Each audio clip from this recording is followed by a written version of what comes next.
Hello students, this is Sunil sir from Sardana Tutorials. Welcome to all my students.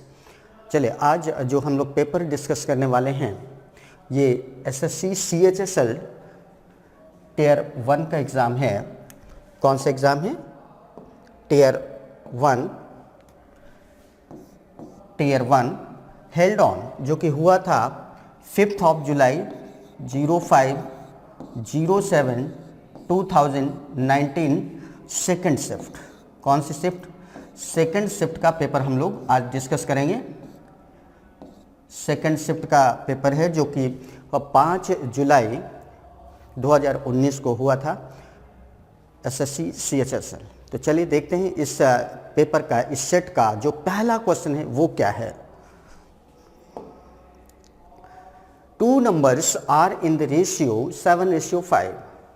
On diminishing each of them by 40, the ratio becomes 27:17. The difference between the numbers is, दो संख्याओं का अनुपात 7:5 है। उनमें से प्रत्येक को 40 कम करने पर अनुपात 27:17 हो जाता है। तो संख्याओं के बीच का अंतर कितना है? तो संख्याओं के बीच का अंतर पूछा है। देखिए बच्चों, दो नंबर से एक नंबर अगर 7x है तो दूसरी नंबर हमारी क्या है? 5x है ना। कह रहे हैं on diminishing each of them by 40, इनमें से दोनों नंबर जो हैं, एक ये और एक ये नंबर है, इन दोनों नंबर्स को जब हम 40 कम कर देते हैं, मीन्स इसको भी 40 कम कर देते हैं, इसको भी 40 कम कर देते हैं, तो ये जो रेशियो बनता है वो 20:17 बन जाता है। तो देखिए 7x हमारी नंबर थी, इसमें से 40 कम कर दिया। ये नंबर हमारी क्या थी? 5x, इसको हमने 40 कम कर दिया, तो 5x - 40। जब ऐसा किया तो ये रेशियो क्या बन गया? 27:17 बन गया। क्रॉस मल्टीप्लाई करेंगे, सॉल्व करेंगे तो बच्चों ये क्या हो जाएगा? 17 4 जा 68 x माइनस 17 4 जा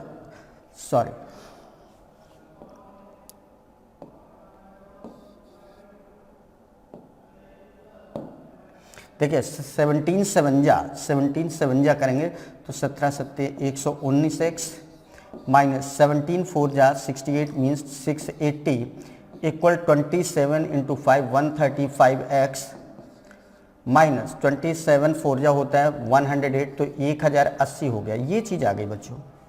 अब देखो बच्चों, यहाँ पर 135x आ रहा है, यहाँ 119x आ रहा है, ये 135x है, ये 119x है। इसमें से इसको माइनस कर देंगे तो कितना आ जाएगा? 16x आ जाएगा। ये 1080, इसमें से 680 माइनस हो जाएगा तो कितना आ जाएगा? 400। कितना आ जाएगा? 400। तो यहाँ से x की वैल्यू बच्चों क्या आ जाएगी? 16 से इसको डिवाइड करेंगे, 16 2 जा 32 8 16 5 जा, तो x की वैल्यू बच्चों एग्जैक्टली क्या आ गई? 25। देखिए हमें अब तक क्या पता चल चुका है कि x की जो वैल्यू है वो क्या है? 25। बट एक्चुअल में हमसे जो क्वेश्चन पूछा गया है वो पूछा गया डिफरेंस बिटवीन द नंबर्स, दोनों संख्याओं के बीच का अंतर क्या है। तो इन दोनों संख्याओं के बीच का अंतर क्या है? ये 7x है, ये 5 है, तो डिफरेंस ऑफ नंबर्स ये क्या है? डिफरेंस ऑफ जो नंबर्स है, संख्याओं का जो अंतर है बच्चों, क्या होगा?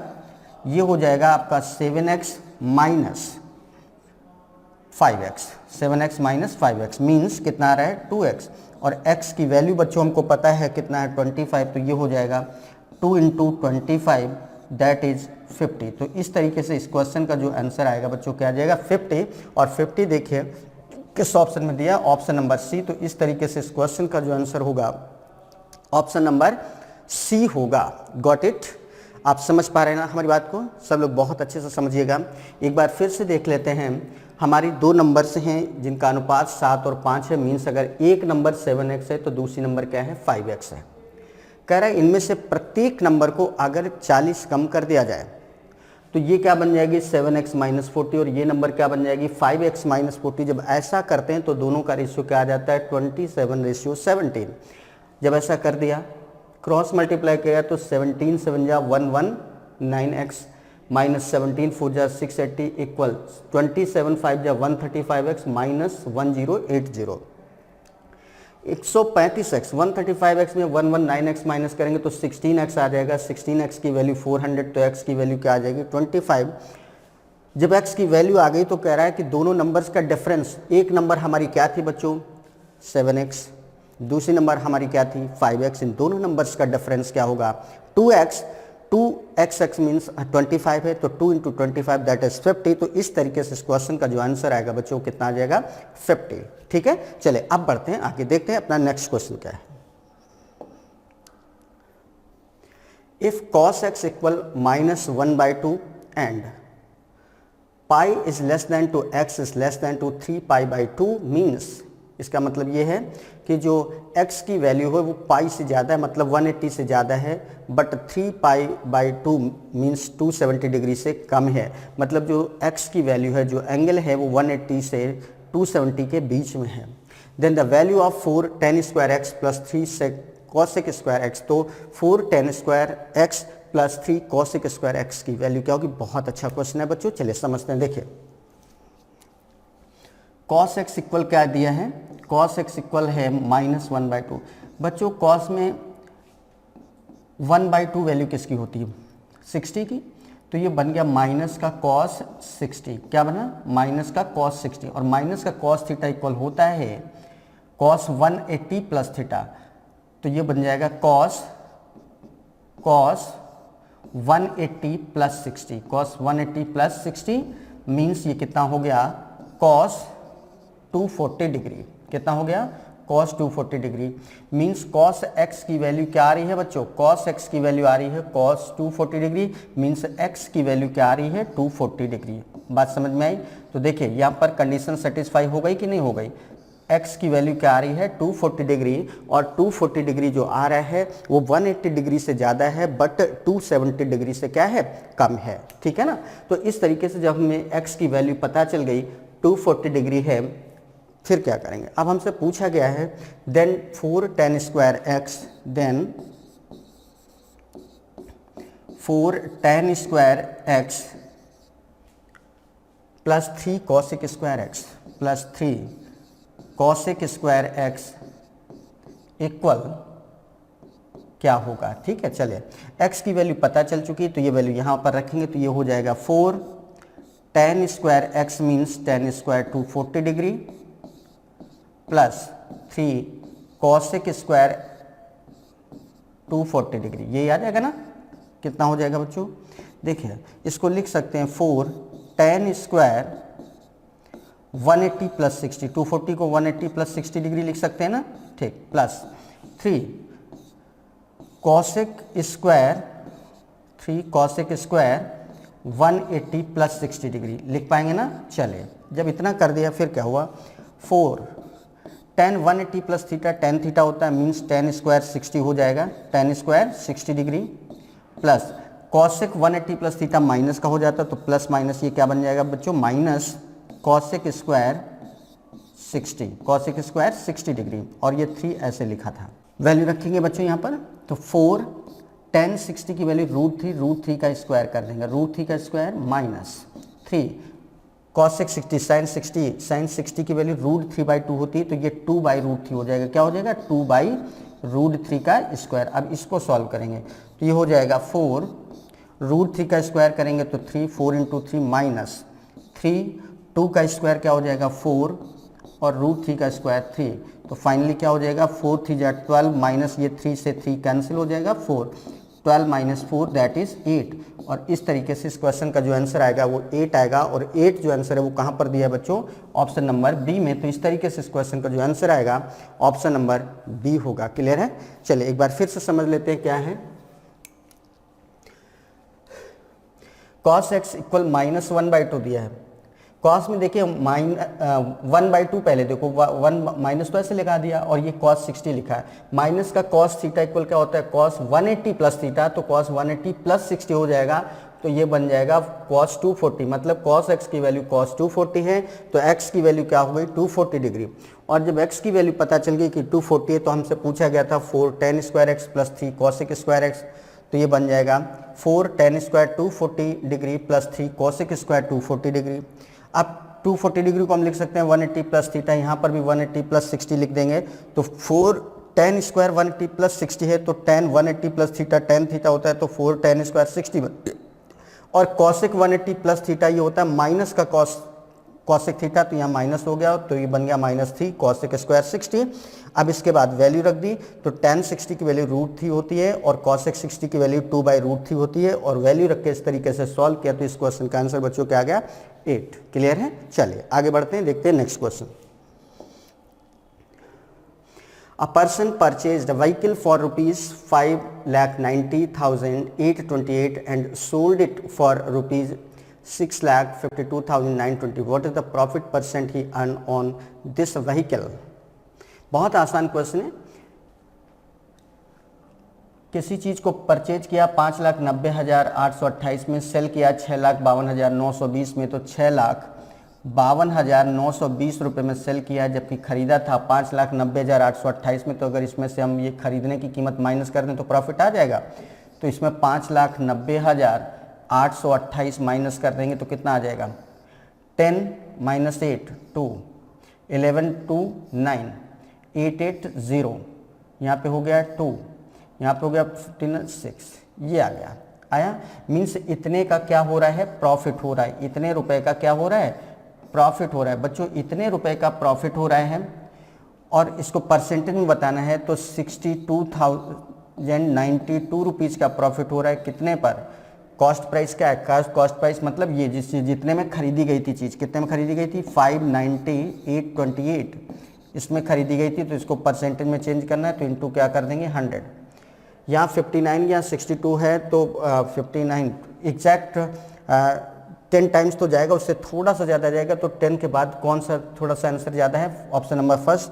तो इस तरीके से इसका जो आंसर आएगा 10.51% आ जाएगा। भाई देखो यहाँ पर कितना है 59 या 590 ले लो, यहाँ 620, तो 10 टाइम्स से ज़्यादा है, बट 11 टाइम्स से क्या है कम है। मतलब आंसर 10 और 11 के बीच में आएगा, और 10 और 11 के बीच में जो यहाँ पर आंसर दिया वो केवल ऑप्शन नंबर ए में दिया है 10.51%, और कोई ऑप्शन नहीं है। तो इसका एग्जैक्ट जो आंसर आ जाएगा 10.51%। बिल्कुल श्योर है कि इसका आंसर यही वाला ऑप्शन नंबर ए होगा, क्योंकि बाकी सभी मिसमैच हो रहे हैं। वो चीज़ हमने यहाँ से कर ली तो हमारा कैलकुलेशन बच गया, अदरवाइज कैलकुलेशन करेंगे तब भी आपका इतना ही आएगा। ठीक है, तो चलिए अब आगे बढ़ते हैं, देखते हैं नेक्स्ट क्वेश्चन क्या है। 4 to 7, क्वेश्चन नंबर 4 से 7। The given bar graph presents the imports and exports of an item manufactured by company for the 5 financial years 2013 to 2018। दिया गया दंड आरेख 5 वित्त वर्षों 2013 से 1417-18 के दौरान किसी कंपनी द्वारा निर्मित वस्तु के आयात और निर्यात को दर्शाता है। जैसे ये है, देखिए ये जो लाइट ब्लू कलर है ये एक्सपोर्ट मतलब निर्यात है, डार्क ब्लू कलर है मतलब इंपोर्ट मतलब आयात है। 2013 के डेटा ये दिए हैं, 2014-15 के डेटा ये दिए हैं, 15-16 का ये दिया है, 16-17 का ये, 17-18 का ये। देखिए क्वेश्चन क्या बनाया गया, पहला question, in which financial year the percentage increase in total of exports and import the highest in comparison to its previous financial year. किस वित्त वर्ष में निर्यात और आयात का कुल जोड़ किस वित्त वर्ष में निर्यात और आयात का कुल जोड़ सबसे कम है, मतलब एक्सपोर्ट और इंपोर्ट का जो सम है, मतलब इसका जो सम है। तो देखिए यहाँ पर सम देखो कितना, 8 8 4 12 मतलब 2, 3 2 5 1 6 6 8 14 है। यहाँ पर जो सम आ रहा है इतना आ रहा है। फिर यहाँ पर देखिए 6 4 10 मीन्स 0, 5 1 6 और 1 ये 7 12 10 22 ये आ रहा है ना। यहाँ पर देखिए तो 178 639 16 11 27 यहाँ पर इतना आ रहा है ना। यहाँ पर देखो 381 31415 15 15 30 इतना आ रहा है। यहाँ पर दोनों का सम कितना आ रहा है 8 5 13 मीन्स 3, 5 1 6 16 13 29 इतना आ रहा है। तो देखो ये है 1462, ये 2270, ये 2798, यहाँ 3051, यहाँ दोनों का सम इतना आ रहा है। तो सबसे कम पूछा गया, सबसे कम कहाँ पर है, सबसे कम 1462। तो कौन सा आंसर जाएगा 2013-14, 2013-14। पिछले वित्त वर्ष के दौरान किस वित्त वर्ष में निर्यात और आयात का कुल जोड़ सबसे कम है। तो यहाँ पर जो आंसर आ रहा है वो 2013-14 आ रहा है, यहाँ पर ऐसा कोई आंसर नहीं है। इंग्लिश में जरा देख लेते हैं क्या है। In which financial year the percentage increase in total of export and import is the highest in comparison to its previous financial year, है ना। तो इंग्लिश में क्वेश्चन कुछ दूसरा दिया है, हिंदी में दूसरा दिया, तो हिंदी को अगर बेस करके जाएँ तो इसका जो आंसर आएगा वो कितना आ जाएगा 2013-2014, ठीक है, क्योंकि ये जो जोड़ है वो सबसे कम यहीं पर है, ठीक है। हिंदी वाले को हमने बेस लेकर इसको सॉल्व किया हुआ है, तो इस तरीके से इसका आंसर क्या आ जाएगा। ये इंग्लिश में थोड़ा सा एरर है, अगर इंग्लिश के बेस पे देखेंगे तो क्वेश्चन का आंसर बदल जाएगा। यहाँ पर ध्यान दीजिए, हमने जो आंसर बताया है वो हिंदी में जो क्वेश्चन है उसके बेस पर बताया हुआ है, तो उसके अकॉर्डिंग आंसर क्या आएगा 2013-14। Next question, What is the ratio of total imports to total exports during 2013 to 15, 2015 to 16 and 2017 to 2018? 2013-14, 2015-16 तथा 2017-18 के दौरान कुल आयात का कुल निर्यात से क्या अनुपात है। 13-14 वाला देखना है, मतलब ये वाला देखना है, 15-16 वाला देखना है, ये वाला देखना है, और 17-18 का देखना है, ये वाला।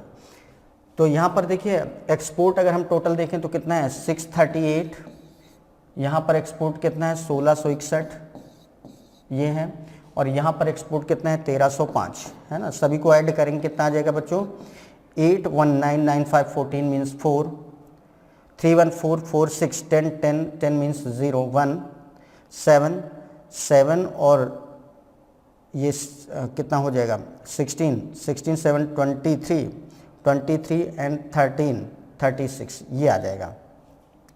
अब इसी तरीके से इन तीनों वर्षों में हम इंपोर्ट का देखेंगे तो कितना आ रहा है 824, यहाँ पर 1137 है, 1137 है, प्लस यहाँ पर देखिए 1658 है, सबको ऐड करो कितना आ जाएगा 4 4 7 11 8 19 1 2 1 3 3 6 6 5 11 1 8 1 9 11 9 20 और ये 36 19 कितना आ जाएगा 3619 और 3601 3604, तो 3619 देखो कहाँ पर है 3619 3604, तो एग्जैक्ट जो डेटा मैच कर रहा है वो कहाँ पर मैच कर रहा है, इस तरीके से मैच कर रहा है। तो इस तरीके से जो आंसर देखो दोनों एग्जैक्ट है 3619 3619 3604 3604 जो कि ऑप्शन नंबर सी में है। तो इस तरीके से इस क्वेश्चन का जो आंसर आएगा बच्चों क्या हो जाएगा option number C. The right answer is option number C. Next देखते हैं,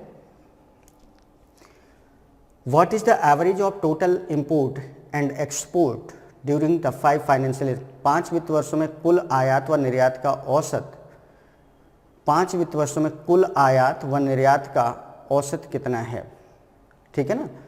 आयात और what is the average of total import and total export, export import सबका एवरेज बताना है, तो सभी को ऐड करना पड़ेगा।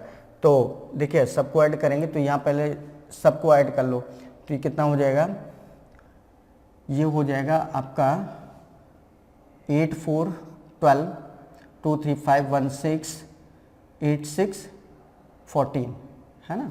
ये होगा इन दोनों का सम, इधर कितना होगा 6 4 0 5 1 6 1 7 और ये 2 2, ये कितना हो जाएगा 1 7 8 6 3 9 16 11 27, है ना। यहाँ पर बच्चों कितना हो जाएगा 8 3 11 3 1 4 1 5 और ये 3 0, यहाँ पर टोटल कितना हो जाएगा 8 5 13 मीन्स 3 5 1 6 और 2 9। अब इन सबको ये एक्सपोर्ट और इंपोर्ट दोनों मिला के पाँच बार आ गया। अब इन सबको जोड़ देंगे तो टोटल आ जाएगा पाँचों का एक्सपोर्ट इंपोर्ट का, तो 1462 हो गया, 2270 हो गया, 2798 हो गया, 3051 हो गया, 2963 हो गया, 2963 हो गया। सबको ऐड करेंगे 2 8 10 10 1 11 11 3 14 4 6 1 7 7 7 14 14 9 23 23 5 28 28 and 6 34 3 3 4 7 7 2 9 9 7 16 16 9 45 4 4 1 5 5 5 4 9 9 3 12 12 2 14, ये आ गया। टोटल आ रहा है एक्सपोर्ट और इंपोर्ट का 14544 और 5 फाइनेंशियल ईयर है, 5 से डिवाइड कर देंगे तो देखिए कितना आ जाएगा, 5 दूना 10, 4 बचेगा, 45 हो जाएगा, 5 9 जा 45 है ना, 5 9 जा 45 हो जाएगा।